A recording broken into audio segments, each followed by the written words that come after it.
Yes, my name is Max Birk. First, I want to say thank you very much for having me here. Nikki Nehu and Maximilian Fries brought me here and the entire organization committee. So thank you very much. And it sounds like you have an incredibly exciting kind of day in front of you. Lots of different sessions. I unfortunately can't participate because I'm in a full day of assessments, which I hope I can skip out through and hope I can join at one point. So coming to kind of like the kind of direction I'm taking here. So I will talk much about like health focus work, investigating game design, game data, and gameplay as strategies to increase health and well-being. So I hope this really ties well into your day. You will see a little bit of a different kind of like methodology that I'm applying here as well. So I hope that's that will stimulate discussion and some insights as well. So I'm gonna go to kind of like let you know where I'm coming from so I can introduce myself and you get used to my voice as well. I'm usually hanging out here. This is the building Atlas at the Eindhoven University campus. It's a technical university.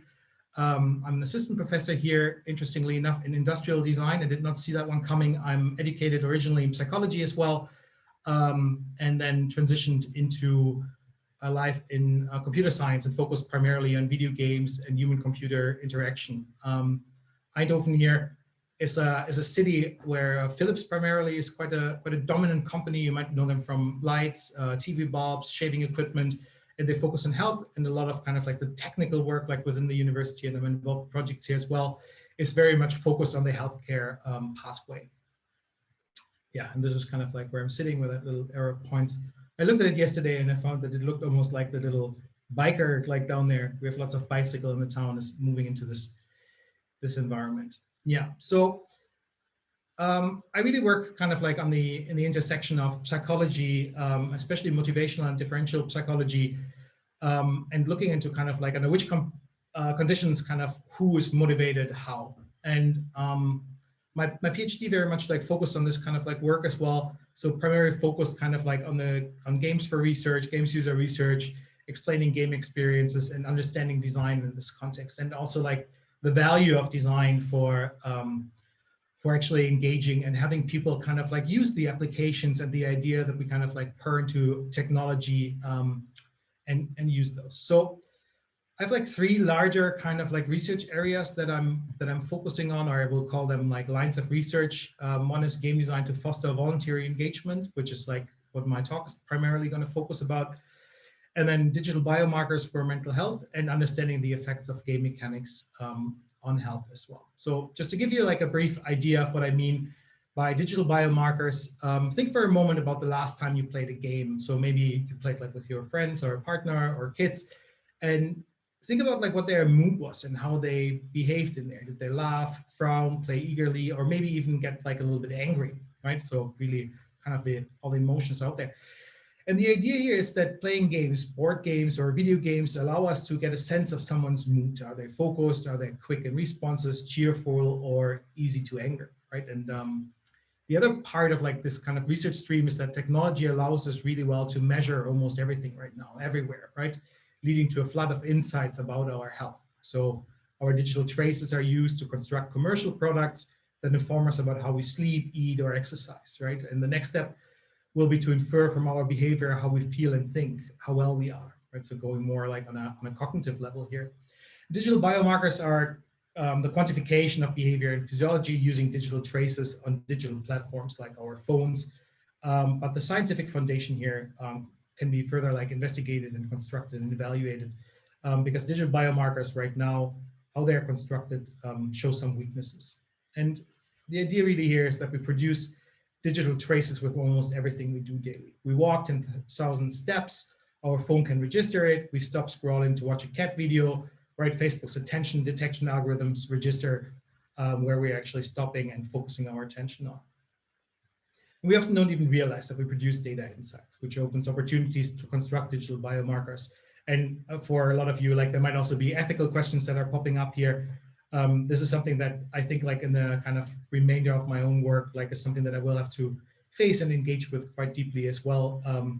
This is kind of like the beginning of a journey for me into digital biomarkers. So I'm very much looking to face those topics and issues as well. So the question here is kind of like, how can we interpret data without knowing the conditions the data was generated under? Or how can we come from human-produced data to actually digital markers for health? And the state of the art producing digital biomarkers relies quite a bit on big data. So the massive amount of information allows us to hope for serendipitous findings of traces. But then there's this question of how do we deliberately kind of like construct digital biomarkers like out of the laboratory and kind of like bring them into the wild and show their value. So video games are here kind of like interesting as a digital context to provide us with rich data, and where we can kind of investigate how players interact with a game, can measure player data using game logs, and then from log data can engineer features and build statistical models. So this is kind of like one of the lines of research that I'm kind of invested in, and to create methods and approaches of constructing digital biomarkers. Stress research is quite interesting and dear to my heart. It's kind of also like where I've been educated during my psychology studies. And this is a research line I'm pursuing starting in June. It's an N.W. program, and I will be working on this topic for the next 4 years. There's already some really great work around on this. So for example, Carsten Gilles and Vera van der Abele and colleagues showed how mild cognitive impairment can be predicted when playing Klondike Solitaire, or Martin Decher and Johan Frommel and Regan Mendrick showed how avoidance behavior pattern reflect in movement can be used to predict social anxiety. Another line of research I'm interested in is the effects of game mechanics on health behavior. And here I work with Tony van Rooij from the Trimbos Institute in the Netherlands and Professor Simone van der Hof from Leiden University, an expert on child protection laws, and we investigate behavior change models, business models, legal and policy contexts, and discuss practical solutions for ethical game design. So this is more the background here gives us a good sense of how designers leverage behavioral change strategies to increase likelihood of payment, right? So how to actually bring people into the game context, keep them there.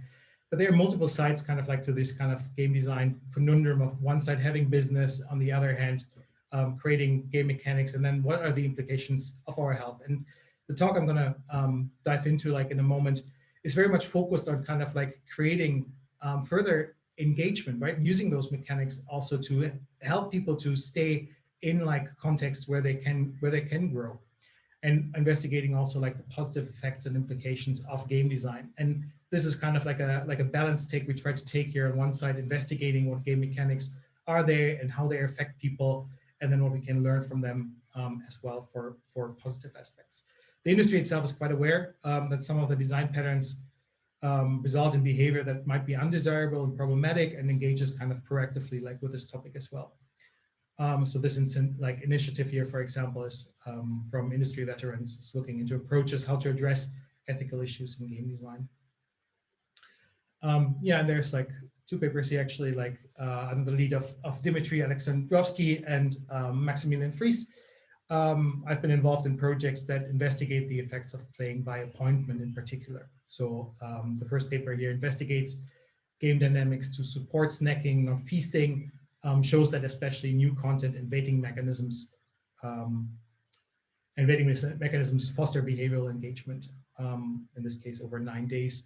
And the second paper here investigates the general loss of users over time, talk about here attrition in particular. Okay, so this gives you like a little bit of an idea of what I'm working on in general. And the last kind of line of research that I present is the focus of my talk today as well. And my primary interest here is to bridge the effects of applied game design on engagement and motivation in non-game contexts. So the perspective I take is a short-term and long-term perspective, because I'm interested in how game design influences our immediate engagement, right? So when we really start like focusing on a task and being quite involved there, and the long-term engagement, so coming back over time, re-engaging into a task, or I will call them technology-enabled services for health.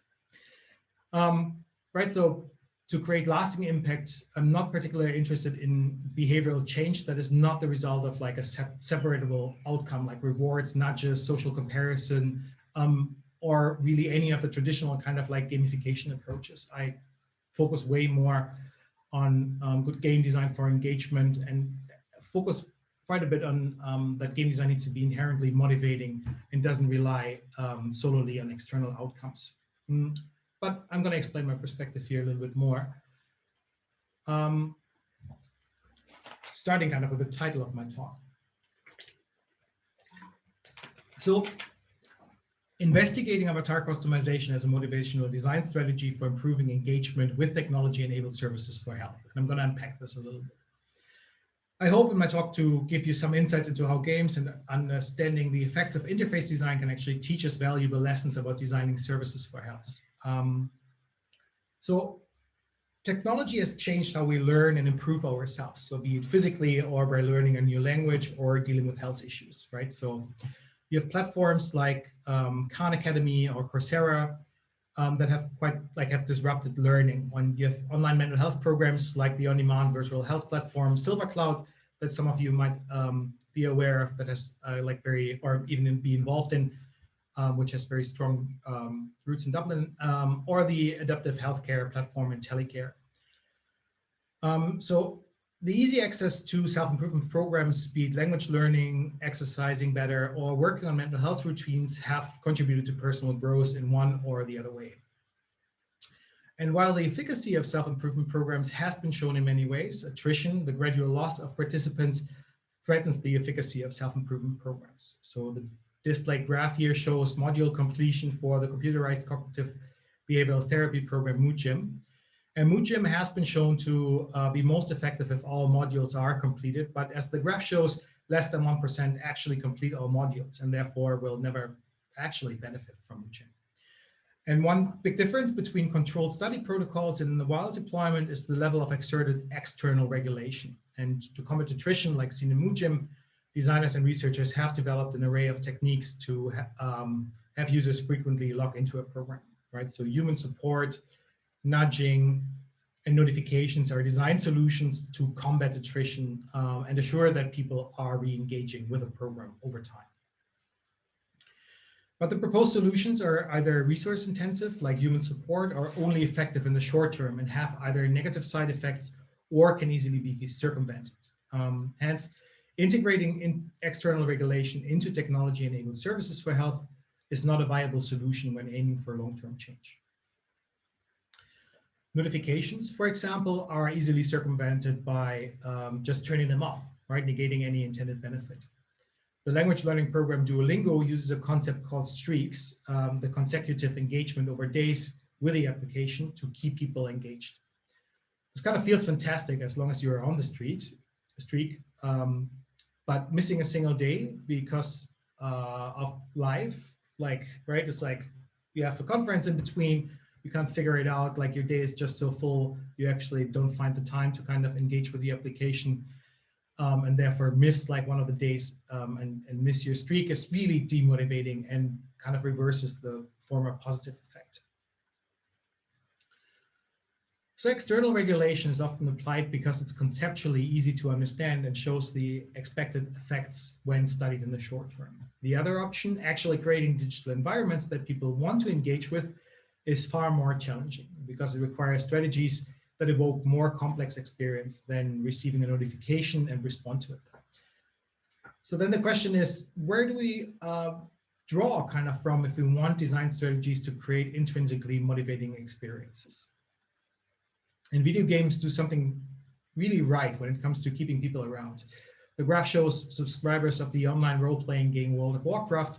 And as you can see, in 2015, the game still clocks in with 7.5 million players. And that's after being on the market for 10 years. I kind of like re-looked into the graphs, and while there's a little bit of decline, there are still 5 million players involved in playing actively. So video games and the tendencies right now with like the classic and vanilla versions like being revamped is actually on the uptick. So video games are quite a rich resource for motivational design and have been used before in research to increase motivated behavior and behavior in the long term. But game-based motivational design strategies remain underutilized in the context of technology-enabled services for health, which is a limitation that I at least partially aim to address in my work by providing fundamental research insights. So the problem I address is that current technology-enabled services for health underutilize inherently motivating design strategies. thwarting the sustainable and effective implementation of such services in healthcare systems. So to provide a research foundation to inform the design of technology-enabled services for health, I set out to investigate whether a game-based motivational design strategy, in this case avatar customization, fosters inherent motivation to engage with technology-enabled services for health in the moment or over time, with the goals to increase immediate task efficacy and facilitate sustainable engagement. So I'm going to talk a little bit about my design rationale for using video games, avatar customization, and self-determination theory. And the choice here to investigate video games as a source for motivational design strategies is not accidental. So video games have shown substantial effects of engagement on all levels. So the reality is just people are engaging with video games. They've shown to engage people for a serious amount of time, in the moment or over time. And I already mentioned World of Warcraft as an example of engagement over time, but who has tried to interact with a person deeply engaged into play might recognize that they are so highly focused that it's incredibly difficult to get their attention, right? So there's also something in game design that allows us very, very much like to kind of focus attention on a single goal. So games are quite versatile and offer a myriad different strategies actually to create engagement, often using multiple strategies at the same time. They allow to create infinitely challenging tasks like in the game Tetris. They facilitate social cooperative experiences like fighting waves of zombies together in Left 4 Dead 2, or allow us to make individual choices and freely create our own castles in Minecraft. So in addition to the number of strategies found in games, they also provide immense amounts of data about player behavior, be it the score they're producing, weapons used, or the time spent running through the woods searching for material. A context that from a research perspective is optimal to quantify behavior, right? Because you get like all this kind of data like for no additional costs actually. And for my work, I chose to investigate avatar customization as a motivational design strategy because avatars allow for individual expression, can be used within a game or just created and displayed next to a task and offer a variety of options to players. So the ability to create a personal avatar and customize the appearance to our own liking is most important when considering motivational theories. And my work is primarily informed by self-determination theory. And SDT proposes that people are most likely to engage under their own volition if three social contextual factors are given. I'm sure you're all kind of aware of them, but just to give you an overview and also connect them to game design. First, the experience of competence when engaging with a task, the experience of autonomy, so the ability to make meaningful choices, and the feeling of relatedness or connectedness to others. And in games, that will be equivalent with being able to overcome a difficult end boss fight, in the best case with others, and having choice over the way we face a challenge or like kind of the character configuration we use to kind of engage in this challenge. So self-determination theory suggests that a context that allows to act under our own volition is more motivating than one that simply prescribes what to do. A prominent strategy for creating experiences of autonomy is avatar customization, which I chose to investigate further in the context of technology-enabled services for health. So avatar customizer reused allowed participants to change the appearance, personality, and skill set of their avatar. The video here shows the customization process. So participants manipulated features like hair, skin color, and clothing. And all of the studies I'm presenting are run through Amazon Mechanical Turk, primarily with the intention to present the research in a non-lab-based context that would actually allow to investigate the effect of motivation on behavioral engagement. The mere presence of a researcher in the lab might keep people to stay longer engaged because of social ramification, which are removed when no researcher is present. And for those who are not aware of Amazon Mechanical Turk, it's basically a crowdsourcing platform or like a works kind of like as a panel in marketing kind of as well, right? So I can put a task, or in my case, like studies and experiments like online and gather data from people all over the world. My work in particular usually recruits from the US, which has to do with financial reward systems within Amazon Mechanical Turk. So coming back to my research statement, the first step for me was to investigate if avatar customization actually increases engagement in the moment of use. So this research in particular was done in collaboration with Cher Atkins and Jason Bowie and under the supervision of Regan Mendrick. So the problem I address in this research is that researchers and designers of technology-enabled services lack well-evaluated, inherently motivating design strategies that have been shown to translate into behavior. To address this research problem, we conducted an online study with 130 participants, and half of our participants customized their avatar, and the other half watched a 4-minute-long video of the creation process. So while self-determination theory suggests that experiencing autonomy should increase motivation, we were also interested in the degree people identified with their avatar. So could they themselves see themselves being their avatar? Does the avatar they created look similar to themselves, or is the avatar more like someone they would like to be? And we were interested in investigating how identification with an avatar fosters intrinsic motivation with interactive technology and subsequent task engagement. So here you can see how the two conditions facilitated identification differently. The identification measure I'm talking about is stimulated by customization. And even though there are group differences between the video and the customization condition in identification, this chart of overlapping distributions shows the range of identification in both conditions. As a behavioral measure, we used an infinite runner game. So players run down a dark street by controlling the previously created or assigned avatar, collecting coins while avoiding obstacles. And players had to alternate between pressing the N and M keys in order to keep the character running forward. So forcing players to constantly press buttons served two purposes. First, it made the task more tiring and therefore required more effort to stay invested. And second, the constant input assured that participants didn't simply wait until the game time expired. So the timer stopped progressing if participants stopped running. We had two different versions of the infinite runner, a timed version and an endless version. So the only difference between the timed and the endless version was that the timed version lasted exactly 60 seconds, whereas the endless version allowed the participant to play until they pressed the quit button, which you can see in the top left corner of this slide. So the endless running version allows us to measure display of motivated behavior as the choice to spend time playing a game. And our results suggest that identification improves the overall experience of players. Avatar identification results in increased need satisfaction, expressed as an increase in autonomy, immersion, and intuitive control, and an increase in intrinsic motivation expressed as increased enjoyment and effort, and in an increase in positive affect measured through the positive affect, negative affect scale. So while showing that avatar identification alters the experience to be relevant in a game context, independent of being designed for entertainment or intervention, the most interesting aspect for my research was the question if the experience actually translates into differences in behavior.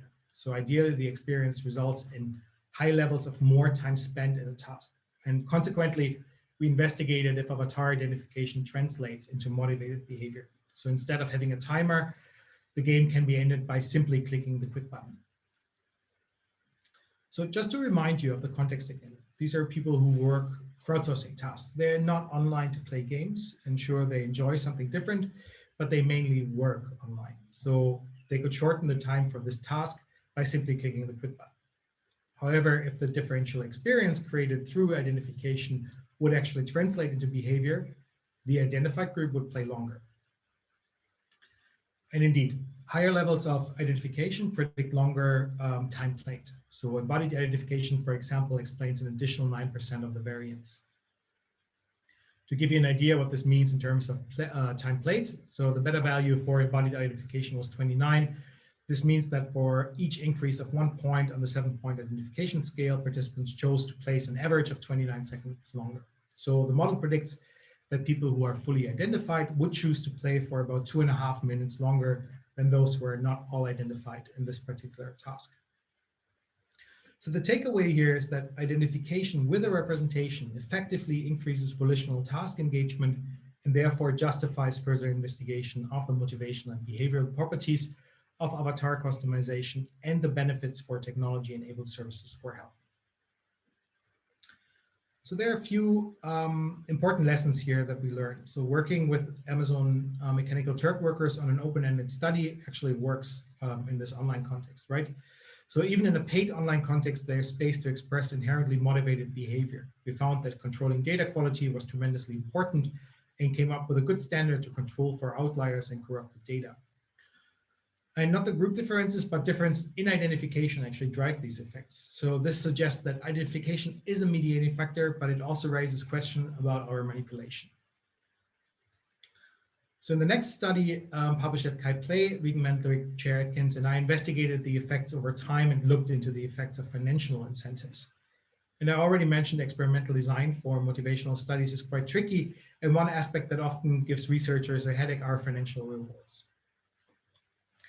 So the problem I addressed in this study is that the stability of effects of identification resulting from avatar customization are only understood in the short term, and it is unknown whether external rewards thwart or diminish the effect. So to address our research question, we broke it down into 3 individual questions. The first one is, does motivation wane over time? And is waning motivation affected by initial engagement? And then how does the delivery of an anticipated reward affect motivation for differentially motivated participants? So to answer these questions, we performed an 11-day-long experiment with 200 participants on an Amazon Mechanical Turk who completed a daily training task with an avatar. And at day 1, we asked participants to fill in demographic questions. At day 4, we measured identification. So we delayed the identification measure to capture identification after players got used to their avatar. Each day, we measured invested effort and enjoyment using a standardized scale. So participants also engaged in a well-known training activity. We used a gamified version of the go-no-go task to train executive functioning. So go-no-go tasks have been shown to effectively train executive functioning and to be an effective supplementary training. And in our training, participants had to hit the space bar to slay zombies, the targets, and inhibit pressing the space bar when a mole, the lure, appeared. So participants were asked to hit zombies, but avoid hitting moles. The performance is measured following signal detection theory. So hitting a zombie is a correct hit, missing a zombie is a miss, hitting a mole is considered a false alarm, and not responding to a mole is a correct rejection. Because we used mTurk and because of the nature of multi-day experience, we expected dropout over time. So here you can see the experimental dropout, which is also an indication of waning motivation. And this is like the total number of participants on the y-axis. So first we asked if motivation wanes over time in our data. So we investigated invested effort to determine whether motivation wanes over time as expected, and the character displays days on the x-axis and effort on the y-axis. I just see that the y-axis are missing. I apologize for this. And as you can see, there is a main effect for time on effort, showing that effort decreases over time. So second, we asked, how does the delivery of an anticipated reward affect motivation for differently motivated participants? And to tease out different levels of motivation, we presented participants with 2 different conditions of avatar customization. So this is pretty much the same as we did in the first experiment. So we could replicate the identification results we found in study 1. And here you can see increases in motivation from 0 for the customization group at the top and the video group at the bottom. And we performed a medium split on identification to distinguish participants who in tendency identified more with their avatar versus those who in tendency identified less, independent of the experimental condition. And here you can see 2 charts, one for enjoyment and one for effort. In green are people who identified more, and in blue are people who identified less. And you can see in both cases that motivation declines for people that identify less over time. And both graphs suggest that waning motivation is affected differently by identification. Prior research has shown that it matters if we are intrinsically motivated, in our experiment induced through avatar customization, to perform a task because you are motivated or because of a separatable outcome. A classic example shows that children who are provided with colors and canvas paint significantly longer than children who are promised a reward for each picture. This example shows that introducing an external reward when intrinsically motivated doesn't increase how much a task is enjoyed, but quite the opposite. The external reward leads to a decrease in motivation. But to summarize until this point, our results show that yes, identification affects waning motivation differently. There is only decline in motivation for those who don't identify. And next, we ask how the delivery of an anticipated reward affects motivation for differentially motivated participants. And here we are interested in understanding how an extrinsic reward, in our case, an anticipated financial reward, affects player experience and task performance, depending on how motivated participants were to perform the task. So after day 7, we paid our participants $10, $4 for the first day and $1 for every day they participated, including the 7th day. And to investigate the effect of reward and motivation, we compared the slopes for lower identified and higher identified participants. And what you can see here is that after the reward was introduced, after day 7, the motivation for lesser motivated participants increased, while the higher motivated group showed no changes. In other words, the reward was perceived as compensating for waning motivation for participants who were low on motivation, those who identify to a lesser extent with their avatar. But we are interested in the effects on behavior. So consequently, we investigated performance during the go, no-go task. And here you can see a trend for increased task performance from day 1 to day 7. The x-axis displays days and the invisible y-axis displays the number of hits and false alarms. The x-axis for false alarms is on top because false alarms are negative when subtracted from baseline. So performance measures started at 0 because we calculated the difference between baseline performance at day 1 and performance of each day. And as expected, hits increase. Participants hit more zombies correctly and false alarms decrease. Participants hit fewer moles. So after we introduce the reward to participants who are less motivated to perform the task, we show an expected increase in task performance. But participants who are invested in the task show the opposite response. Their performance declines. So what we show here is that the response to an external reward is experienced differently depending on the current motivation to perform the task. And while people with low motivation benefit from the reward, people who are already high on motivation decline in performance. So in summary, motivation wanes over time. Avatar identification fosters intrinsic motivation. Differences in motivation persists over time. For participants who do not identify with their avatar, extrinsic rewards increase motivation and task performance. But those who do identify with their avatar show stable self-reported motivation, but show a decrease in task performance after receiving a reward. So coming to the takeaway, avatar identification fosters intrinsic motivation, but people's motivation wanes differently over time and is differently affected by extrinsic rewards, depending on their level of motivation.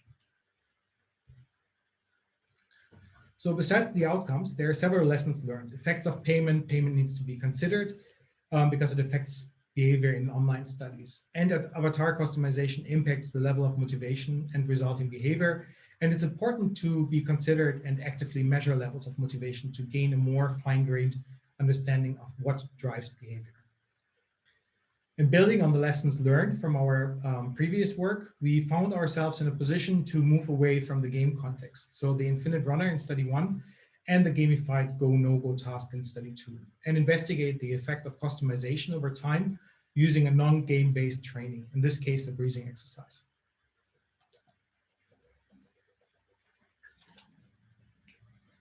So the problem we are addressing in study 3 is that avatar customization shows promising effects when avatars are displayed either embedded into a game or into a game-based training application, but it remains unclear if avatar customization can facilitate sustained engagement with a non-game-based training task over time.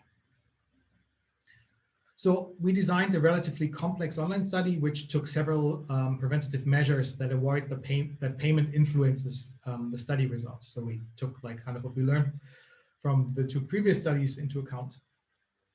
So first, we pre-screened people on day 0 and invited them to take part in the full study the day after. So we paid participants $10 to participate for 21 days in a daily breathing exercise. The training effect of the exercise was not our primary interest. Interesting to us was the engagement of participants over time.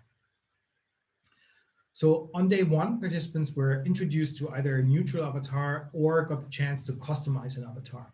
An important difference here is that participants who did not customize an avatar didn't watch a customization video. So we reasoned that not finding group differences in study 1 and study 2 were a result of showing the video, because our data suggests that people who watched the video still identified. So the task they did in phase 3 to 5 was really simple. Participants had to log in, fill in a short questionnaire, and engage in a simple breathing exercise. Focus for a second on the little circle that expands and shrinks again. So we used this to pace their breathing, right? So breathe out, and now breathe in again deeply. Yeah, and then breathe out again. So to test the effect of a standard engagement intervention, we also notified participants via email in phase 4, but not in phase 3 and 5. So we made a number of important design decisions here. The non-game-based training using the breathing exercise, and this allowed us to be able to address the effects of customization outside of a game context, right? So we chose a breathing exercise, which is entirely not game-based, but incorporates the avatar. And then considering like long-term worker behavior and study commitment, using kind of like what we learned in the external reward study that I presented before, we were confident that workers would engage over time. But when it comes to incentives, we were extremely careful with incentivizing participants by paying them all up front. And as a result, we can attribute our results to the group manipulation. And here you see the results from a Mann-Whitney U-tests for the 3 different modification phases. So the gray bar are people with assigned avatars, and the white bar, people who customized their avatar. And the y-axis shows the different login categories, and the x-axis, people who fall into that category. You can see that in the post-notification phase, most people didn't log in at all anymore. So the results show that there are significant login differences in the pre-notification and post-notification phase, but not in the notification phase. So this is suggesting 2 things. First, avatar customization affects login behavior, and second, notifications increase login in the short term. And here you can see individual login behavior normalized by the starting group size and partitioned by phase. So in black is the assigned group, and in white the group that customized their avatar, and the little red stars indicate significant differences. So you can see that difference in login behavior on individual days are higher for most days in the pre-notification phase. In the notification phase, we see a general increase with a trend towards higher login rates for the customized group. And post-notifications, logins declines again, but the customization group is still ahead in login count, which can also be confirmed by the Mann-Whitney U-tests that I presented before. So the takeaway for this study is that as a general purpose interaction technique for combating attrition, avatar customization shows significant improvement of retention over 3 weeks of a daily stress relief intervention, breathing exercise over being assigned a generic avatar. And we learned several lessons here. So looking into the conditional avatar differences, removing the video condition resulted finally in group differences, suggesting that we can interpret our findings as a causal relationship between customization and behavior. And then we looked into the effects of payment as well. So paying upfront resulted in a very steep decline of participant numbers, but it also strengthens the interpretation of our findings. So participants logged in more when they customized their avatar under their own volition. And then looking at workers, we learned that studies of this length and complexity can be performed on Amazon Mechanical Turk, but there is a space to explore instruction techniques and worker behavior to increase engagement further.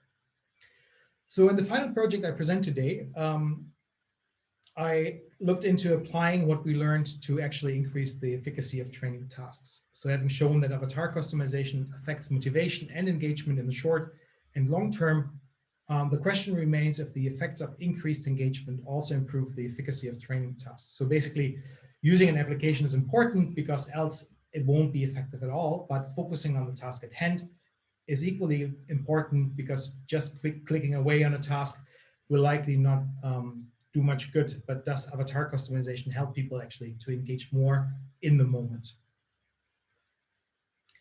So the problem we addressed in this last study is that avatar customization shows promising effects on engagement in the short term and long term, but the effects of avatar customization on immediate training efficacy remains unclear. So to study the effect of avatar customization on a well-known training task, we used the attention bias modification task, a paradigm that shifts participants' attention from negative stimuli, angry faces in this case, to neutral stimuli, neutral faces, by presenting a probe either behind both faces equally or in the training condition only behind neutral faces. And in panel 1 here, you see a simple fixation cross to keep participants' eyes focused on the same spot between panels. In panel 2, you see a negative face top and a neutral face at the bottom. And panel 3 shows the probe, an arrow indicating participants to click the right arrow on their keyboard.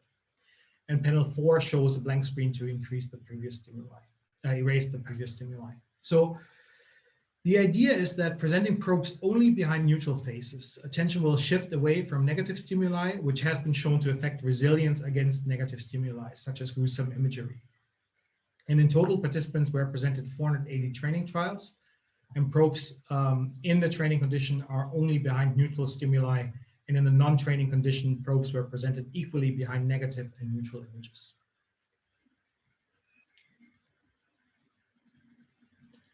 So we performed a study with 317 participants in phase 1. They filled in general information about themselves. In phase 2, an avatar was assigned to them, or they customized their avatar. In each avatar condition, they were further split into a training group or a non-training group. The differences being the position of the probes, only behind neutral in the training, behind both equally in the non-training condition. And the avatar images are shown the difference between customized at the top and non-customized avatars. So we have 4 groups: customized training, non-training, and non-customized training, non-training. And now to test the effects of resilience that we assumed people were exposed to gruesome imagery, we showed multiple pictures with quite disturbing images from a well-established picture library like the IAPS you might be familiar with. At the beginning, the experiment, and at the end, we measured anxiety levels using a state anxiety scale. So here you can see the experimental design metrics for our 2x2 design with avatar customization, so customized, assigned at the top, and training, training, non-training on the left. So what we found is that those who trained their attention bias using a customized avatar showed increased resilience to the exposure of gruesome imagery. But customization increased resilience to gruesome images for those who were trained, but decreased resilience for those who did not receive training, supporting that customization increases task engagement in the moment. So basically, people who customized their avatar showed that different responses to the gruesome images, better resilience when training or higher vulnerability when not training, and people with the assigned avatar responded equally in both conditions. So our findings suggest that avatar customization increases in the moment engagement as well. So the takeaway from the last study is that in the moment engagement increases a result of avatar customization. So individuals show increased resilience to negative stimuli after training and increased vulnerability without. And there are several lessons learned from this last study that we intend to translate into future work. So studying the effects of CCTs online, we learned that it's possible to run this kind of boring and repetitive tasks online and produce interpretable data. We also learned that engagement is a double-edged sword and needs to be considered carefully depending on the context. And surprisingly, this tiny manipulation of avatar faces actually worked. So people perceive the subtle differences in facial expression quite well. And then another point we plan to address in the future is the measurement of in-the-moment engagement. So we show the effect of customization on the response to negative stimuli go both ways and interpret this as an increased engagement. But our study misses to measure actually indicators of engagement, right? So for example, by measuring gaze. Okay, so the 4 presented studies contribute to a better understanding of the effect of avatar customization on volitional engagement in the context of technology-enabled services. And that provide evidence that avatar customization is an effective technique in itself, encouraging designers of technology-enabled services for health to embed avatar customization in their services. So my work investigates problems of engagement for different temporal perspectives as well, short-term, long-term, and in the moment, gradually moving from the game-based environments to tasks, which increasingly more realistic study conditions for technology-enabled services. And while my work contributed directly to the research problem I intended to address, there are many indirect lessons I presented from conducting research on game-based motivational design strategies in a crowdsourcing context. So looking at the big picture, the issue of increased volitional engagement in technology-enabled services for health is far from being solved, right? However, through these 4 studies that I presented, I developed techniques and research protocols to study the effect of an interface manipulation on user experience and behavior. So considerations around the sample used, the way incentives are introduced, how to measure experience, and how to measure behavioral engagement provide a foundation to further investigate motivation in the context of technology-enabled services. So beyond studying behavior in a digital context, I also showed that applying motivational theory to isolate game-based design strategies has benefits for informing motivational interface design, which I hope will spawn further research and investigations into theoretically close concepts such as competence and relatedness. So taking the online study context, the theoretical foundation, and the games-informed design strategies into account, my work shows an instant of rapid iterative research approaches to provide the research foundation to create technology-enabled services for health that don't only show efficacy in controlled studies, but effectiveness in the wild as well. So, but moving away from the meta contribution and summarizing the work that I presented, I'll close off with the causal effect chain that my research investigated. So I was able to show that customization affect identification, leading to increased motivation in study 1 and study 2. And I showed that the relationship between customization and self-reported behavior translates into actual changes in behavior. So be it time played or logins over time. And increased behavior suggests that we have an increase in exposure, which depending on the intervention, of course, should result in increased treatment outcomes. And finally, I have shown the effect of customization on increased treatment outcome in my last study. So presumably through an increase of focus in the moment. And as such, I hope the work I presented gave you an in-depth perspective on the challenges, but also the benefits of understanding the effects of game design elements on the engagement in the short and long term, and the advantages of engaging voluntarily. Thank you all very much, and I'm very happy to have a conversation, discussion, answer questions, whatever you feel like is a good way of diving in here. Thank you.